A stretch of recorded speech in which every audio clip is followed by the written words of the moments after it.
बिस्मिल्लाहिर्रहमानिर्रहीम। अस्सलाम वालेकुम दोस्तों, आज हमारा टॉपिक है role of state bank and functions of state bank और डिफरेंस बिटवीन स्टेट बैंक और सेंट्रल बैंक और कमर्शियल बैंक। तो अक्सर ये एग्जाम्स में सवाल आता है कि स्टेट बैंक के फंक्शंस बयान करें और सेंट्रल बैंक और कमर्शियल बैंक में क्या फ़र्क है। स्टेट बैंक या सेंट्रल बैंक एक ही नाम है। तो अब role of state bank of Pakistan established on 1 July 1948 को जो है एस्टेब्लिश हुई थी। तो उसकी जो फर्स्ट जॉब थी वो थी कि कंट्री को जो है इकोनॉमिकली सेटअप करना, डेवलप करना, क्योंकि जैसे कि वो न्यूली एस्टेब्लिश्ड कंट्री था तो उस वक्त कोई भी इंडस्ट्रीज़ फैक्ट्रीज वगैरह नहीं थी। तो इसलिए पहला काम जो उस वक्त था स्टेट बैंक का वो था कि जो इसकी बैंकिंग सिस्टम को जो है डेवलप करना और इकोनॉमिक कंडीशंस को डेवलप करना। स्टेट बैंक की जो ऑफिस है, हेड ऑफिस, वो कराची में है और वो उसकी जो सब ऑफिस हैं वो different small cities of Pakistan में हैं। अभी हम main functions of state bank या सेंट्रल बैंक पढ़ते हैं। जो पहला फंक्शन है, controls the supply of money in the country.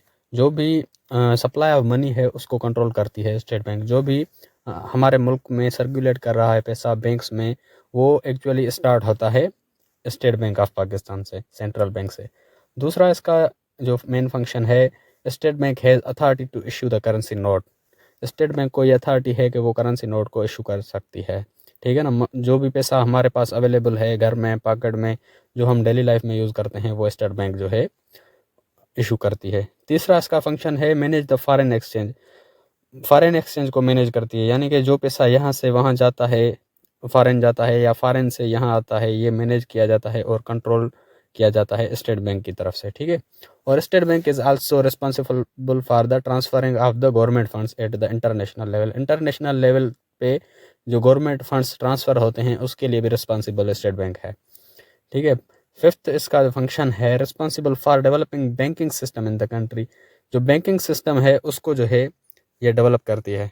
For example, develop the banking system in small cities of Pakistan to facilitate the citizens by increasing the branches of banks. यानी कि पाकिस्तान के सारे शहरों में मुख्तलिफ ब्रांचेज को डेवलप करती है स्टेट बैंक, जैसे कि छोटी छोटी ब्रांचेज हर सिटीज़ में हैं ताकि वो सिटीजन्स फैसिलिटेट हो सकें और वो वहाँ डील कर सकें। तो जो भी कमर्शियल बैंक्स की ब्रांचेस बनती हैं वो जो कंट्रोल होती हैं वो स्टेट बैंक की तरफ से होती हैं।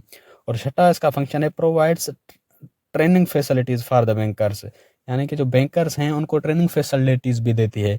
जो नए बैंकर्स होते हैं या पुराने होते हैं उनको ट्रेनिंग्स देती है, मुख्तलिफ सेशंस चलाती है ताकि उनको वर्क सिखाया जाता है, न्यू न्यू टेक्नोलॉजीज सिखाई जाती हैं कि कैसे डील किया जाए या टेक्नोलॉजीज़ वगैरह।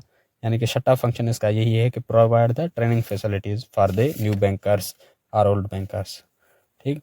It is also responsible for the payment of salaries and pensions to the government employees. जो गवर्नमेंट एम्प्लॉयज़ को सैलरीज या पेंशंस दी जाती हैं उसके लिए भी रिस्पॉन्सिबल है, उसको भी यही कंट्रोल करती है। Provides the loans to the commercial bank in the time of need. जो कमर्शियल बैंक को जब भी लोन की ज़रूरत पड़ती है तो उसको, कमर्शियल बैंक्स को, ये स्टेट बैंक या सेंट्रल बैंक लोन भी प्रोवाइड करती है। State bank maintain the relationship with international financial institution like world bank. State bank जो है इंटरनेशनल फाइनेंशियल इंस्टीट्यूट यानी कि वर्ल्ड बैंक से भी अपने ताल्लुकात को मेंटेन करती है। और state bank also handle Pakistan economic and financial structure which is essential for further economic development. जो पाकिस्तान की इकोनॉमिक और फाइनेंशियल स्ट्रक्चर है उसको भी स्टेट बैंक ही हैंडल करती है ताकि मज़ीद जो है इकोनॉमिक डेवलपमेंट की जाए, मज़ीद जो है तरक्की दी जाए जो है पाकिस्तान को। अब ये 10 फंक्शन हो गए। अगर हम इसकी समरी में पढ़ें तो पहला है सप्लाई ऑफ मनी, दूसरा है authority to issue the notes, तीसरा है मैनेज फॉरेन एक्सचेंज, चौथा है ट्रांसफर ऑफ गवर्नमेंट फंड्स, पांचवा है डेवलपिंग बैंकिंग सिस्टम, छठा है प्रोवाइड ट्रेनिंग फैसिलिटीज, सातवां है payment of salaries and pensions, आठवां है लोन टू कमर्शियल बैंक्स, और नाइन्थ है रिलेशन विथ वर्ल्ड बैंक, और 10th है handles the Pakistan economic and financial structure for further economic development. ये हमारे फंक्शंस हो गए स्टेट बैंक या सेंट्रल बैंक के। अब जो है हम पढ़ेंगे स्टेट बैंक और कमर्शियल बैंक में क्या डिफरेंस है। अभी हम पढ़ते हैं स्टेट बैंक और कमर्शियल बैंक में क्या डिफरेंस है। पहला जो डिफरेंस है, the main object of central bank is public welfare. जो सेंट्रल बैंक या स्टेट बैंक है वो पब्लिक वेलफेयर के लिए काम करती है। While main object of commercial bank is profit making. और कमर्शियल बैंक प्रॉफिट मेकिंग के लिए काम करती है, उसका जो मकसद है प्रॉफिट मेकिंग है। दूसरा है no direct dealing with public. Central bank की जो डीलिंग है वो डायरेक्ट नहीं होती पब्लिक के साथ, ठीक है। वो उसकी जो डीलिंग होती है वो कमर्शियल बैंक के साथ होती है, और कमर्शियल बैंक की डायरेक्ट डीलिंग होती है पब्लिक के साथ, ठीक है। तीसरा है it is government organisation. Central bank जो है गवर्नमेंट ऑर्गेनाइजेशन है, और commercial bank it can be governmental as well as non governmental. जो कमर्शियल बैंक है वो गवर्नमेंटल भी हो सकती है और नहीं भी हो सकती।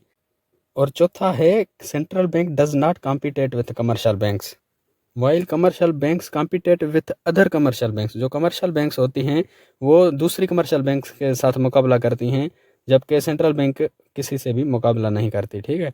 और commercial bank act as per the guidelines of central bank. जो कमर्शियल बैंक है वो जो काम करती है वो उसको भी गाइडलाइंस सेंट्रल बैंक की तरफ से ही मिलती हैं, उनकी गाइडलाइन से ही जो है कमर्शियल बैंक काम करती है।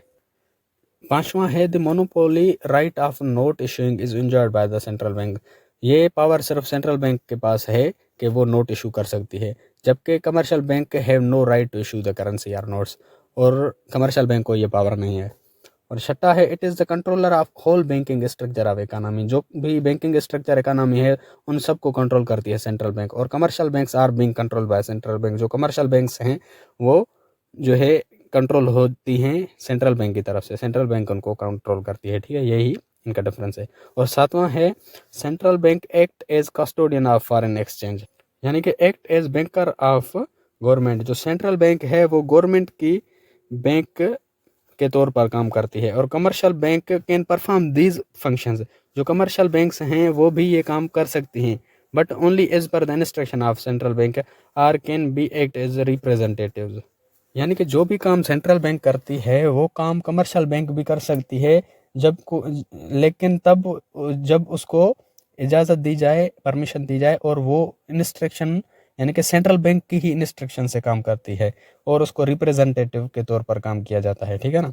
और जो कमर्शियल सेंट्रल बैंक है, आठवां है central bank is owned by government. जो owned and governed by government, जो गवर्नमेंट इसको ओन करती है, और जो कमर्शियल बैंक है उसको वो गवर्नमेंट कर भी सकती है, नहीं भी कर सकती। यानी कि कुछ कमर्शियल बैंक्स ऐसी हैं जो कि गवर्नमेंट भी हैं, और कुछ ऐसी हैं कि वो नहीं भी हैं।